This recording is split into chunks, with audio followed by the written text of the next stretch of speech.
Ever since Shanghai, we've kind of like become more and more autopilot, and people started relying more on aim and less on team play, and just more on just their own individual game and less on the team's game. It felt like we started getting lazy in team aspects whenever we need to play together and we need to create good setups and crossfires and everything that you need to do to be a good team. Hey guys, this is Pedro back with another interview covering T America Stage 2. For this occasion, I'm here accompanied once again by Bang of 100T's, who are coming off of a 2-0 series victory over MIBR at the end of their Super Week. So, Bang, really appreciate you taking the time once again for another quick conversation. And as I said, taking down MIBR, finally bouncing back from a pretty rough start to your Stage 2 showing. What's the feeling like for you? Definitely a good feeling to finally get a win on stage 2. Definitely, I think we're just like slowly working and trying to like progress back to what we were in split 1, the team that we were in split 1. So this is a good win for us for sure. I'm happy we got I'm happy with how clean it was today and how little mistakes we made. Definitely. So a really good way to bounce back after, as I said, starting off with a pretty slow start. I would say losing twice to Fury and then Leviathan, the most recent one.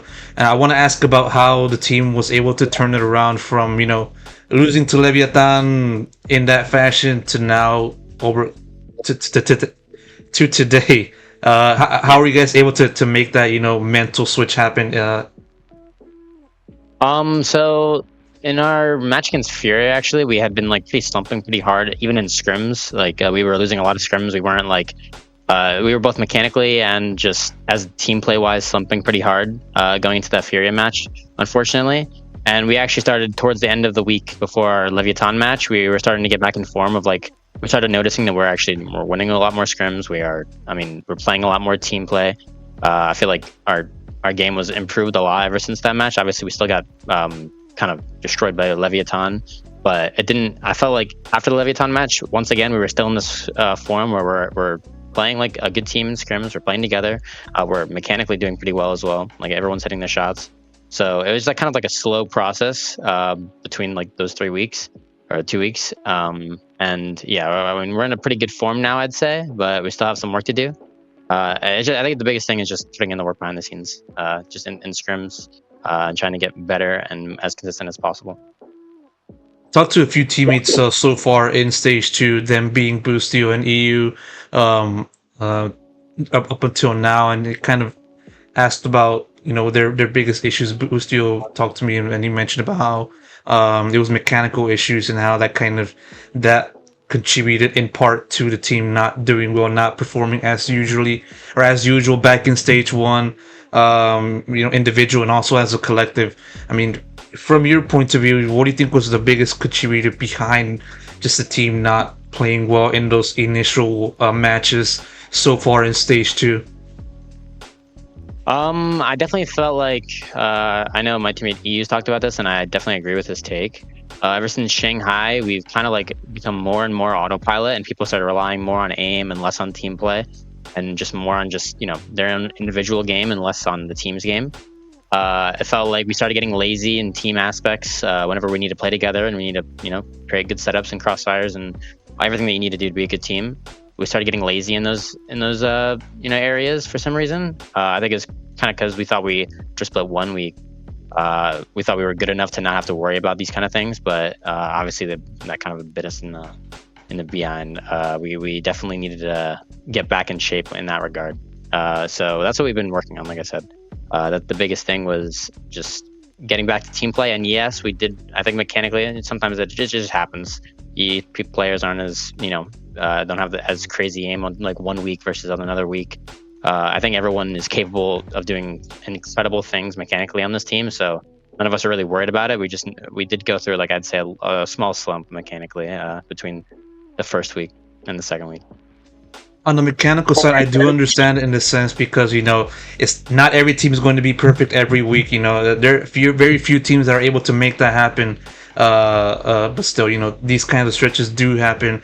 You sort of brought up an interesting point about just the laziness aspect of it. Not exactly like looking at the word literally speaking, but just sort of the the sense surrounding it, in the sense that you guys were coming off of a winning BCT America stage 1. You guys were able to finish off first place, and that gave you the sense of just I don't want to say, like, as you said, laziness, but more so just like, I'm trying to find the word, but complacency. That's what I'm trying to say. Exactly how much did that kind of affect you guys from, like, end of Masters, or maybe even during Masters? Who's to say, from then until now? Yeah, I definitely affected us during Masters as well. I'd say, I don't know, just a drop in team play, like I said. What is it? It's definitely been a factor. I don't think it's insanely, like, I don't think it's like the most contributing factor was complacency. We definitely were working hard, but we were just going through, unfortunately, just at the same time we're trying to get back in form. We're going through a slump, so it's just like hard for us. But yeah, I mean, we were definitely putting in the work. We were trying. There was definitely like some scrims that we played where, I mean, we just came to the reality that, we're making good team decisions, guys. Like, our team play is getting better, but we're losing because we're just not killing them. Like, our aim is not there for some reason. For whatever the reason was, we're not shooting very well. But yeah, our biggest the team play is the only thing that we can really work on. Obviously, the aim just comes naturally. Just trying to make sure you're in the best mechanical form is just something that's like much more of an individual thing than it is like a team-wide thing. So yeah. Yeah, and you guys have definitely taken the first steps toward just returning to that past good form back in stage 1. Just want to ask now about just how the fact that now you guys have 2 more matches left to play, EG and Loud. I mean, Loud is not really in its best form, but one can never doubt a team such as that. And in EG, same kind of thing, more so on the opposite side of the spectrum, being that they've been playing well in recent weeks. Just sort of, what do you how much of a challenge do you see those 2 teams in on the come up in your upcoming schedule, and how much of what kind of challenges will they present to you guys as a collective from your point of view? They're definitely both really solid teams, honestly. Yeah, it does seem like Loud something a little bit, but I mean, they're some team that you just never doubted. Like, you just never, you never underrate. Those guys are very good, and they have a lot of experience. So the EG guys are also really good with how they've kind of been picking it up recently, ever since the end of Split 1, and like right now. Obviously, they just lost their last match, but they have been showing pretty good form and good teamwork. I think they have some really good talent on that team, both on Loud and EG. They both have really good players, so definitely not going to be any free matches. Honestly, I think they're both going to be really tough matches. But well, I mean, we'll see. I think we're definitely getting back to the form we were in Split 1, so it's going to be exciting. Where do you kind of see the kind of gap right now from your point of view? Do you feel like the gap is like this big, like that? Where do you kind of see it? I mean, honestly, with how just record-wise and just how, like, I'm sure teams perceive us, we probably have a pretty close match. There's not really much of a gap between us, Loud, and EG. But I mean, obviously, I think all of us players think that we are definitely better than them, for sure. So yeah, I mean, I think community-wide aspect, or like the community view of it, it's going to be a close match, and it could be a close match, could be a blowout either way. But I mean, I'm definitely confident that we have gotten a lot better. Same question, but more so just looking at your team, just focusing on you, current level now and back then. Where do you see that gap from, at the current moment in time? Yeah, comparing us to when we were in Split 1 and now, I'd say we're probably like 85, maybe like 75 to 85% of the team that we were. We just need to, I think we could practice as long as we go really hard and just, put in the work. Honestly, I think we'll definitely get back to that form for sure. I have no doubt about it. If there's, given what you said about just the sort of emphasis on just focusing on the team play aspect for the future, and just having to continue this momentum from now until end of the season, and then making playoffs, should you guys make it there, what do you think is the most important thing that the team has to address, just in order to have the sense of, okay, once you get that unlocked, then everything else will follow for the better? I think 2 things. I think 1, we need to keep on improving on team play and making sure we're not getting complacent like we did in the past. And 2, I think we need to get more comfortable on the maps that we're not very comfortable on right now. I think just working on some maps, I'm not going to say that maps, but just literally theorizing and trying to get comfortable on those maps that we obviously aren't right now. is going to be a big part of the process going into next week. Especially, I mean, it depends on the bans of the teams, but we're definitely going to be putting works on maps that we're not.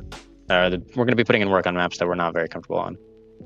Well, not shit. That I gotta ask. Well, not like pointing at specific maps, but just sort of on a general sense. In case you want to talk about that.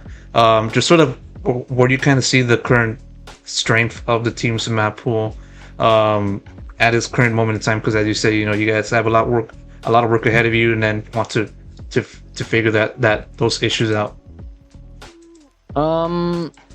Without going too deep into it, I would say that, I mean, one map we're pretty strong on right now, obviously I think we've been showing kind of, is Icebox. We've been pretty good on that map recently.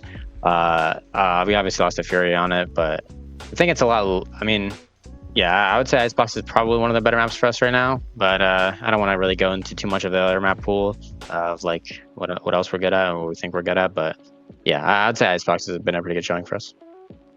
Okay. Well, one more question before I wrap it up.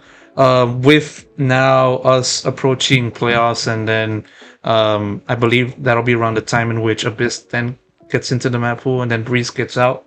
What's your thought process on just the potential of that heading in? I mean, I'm pretty confident that our team will be pretty good on Abyss. Honestly, it's a pretty big map, and we have aimers that are some of our players' aim is good for those big wide maps because we have Vandal players in EU and Cryo. They liked, and obviously Opping seems to be pretty strong on that map from what I could tell. I think it's a map that we're going to be pretty comfortable on for sure.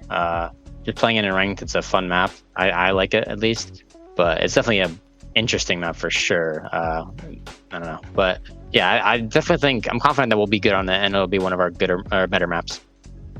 For sure, and hopefully, as I said, hopefully this will be the continuation of the team's momentum from now until end of regular season. That said, I'm going to wrap up the interview right here. Bang, thank you so much once again for another interview. Really do appreciate it, and of course, best of luck goes to you moving forward. Thank you so much, man.